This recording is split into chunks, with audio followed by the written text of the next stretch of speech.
ഇതൊരു 2014 model Mercedes ബെൻസിൻ്റെ W212 സീരീസിലുള്ള E250 ആണ്. Vehicle ഡീസലാണ്. Customer complaint എന്ന് പറയുന്നത് വെഹിക്കിളോട് ബ്രേക്ക് ഡൗൺ ആയിട്ടാണ് വന്നത്. വണ്ടി ഓടിക്കൊണ്ടിരിക്കുമ്പോഴത്തേക്ക് ഗിയർ ഷിഫ്റ്റ് ചെയ്യുമ്പോൾ നല്ല ജെർക്കാണ്.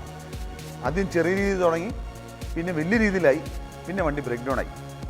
ഞങ്ങൾക്ക് മനസ്സിലാക്കാൻ സാധിച്ച കാര്യം എന്താണെന്ന് വെച്ച് കഴിഞ്ഞാൽ, ട്രാൻസ്മിഷൻ ഞങ്ങൾ ചെക്ക് ചെയ്തപ്പോഴത്തേക്ക് ഓട്ടോമാറ്റിക് ട്രാൻസ്മിഷൻ ഫ്ലൂയിഡ് നല്ല വെള്ള കളറിൽ പാലിൻ്റെ കളറിൽ കുറുകി വന്നുകൊണ്ടിരിക്കുക.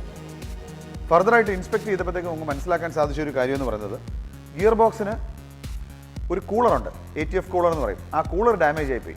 കൂളർ ഡാമേജ് ആയിട്ട് സംഭവിച്ചെന്താ, കൂളറിനകത്തെ കൂളൻ്റ് നേരെ കയറി ഗിയർ ബോക്സിനകത്തോട്ട് മിക്സായിട്ട് ATF ഓയിലും അതുപോലെ തന്നെ കൂളൻറ്റും കൂടെ മിക്സായി അതിൻ്റെ റിയാക്ഷനിലാണ് ഈ വൈറ്റ് കളറിൽ പാല് പോലെ വരുന്നത്. സോ ഇനി തന്നെ പ്രശ്നം എന്ന് പറഞ്ഞാൽ അതിനകത്തൊരു കോംപ്ലിക്കേഷൻ.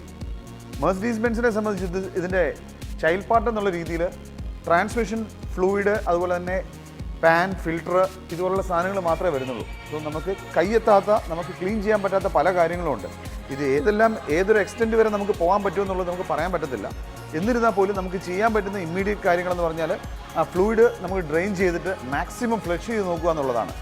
ആദ്യമായി നമുക്ക് ആ കൂളർ മാറുക എന്നുള്ളതാണ്.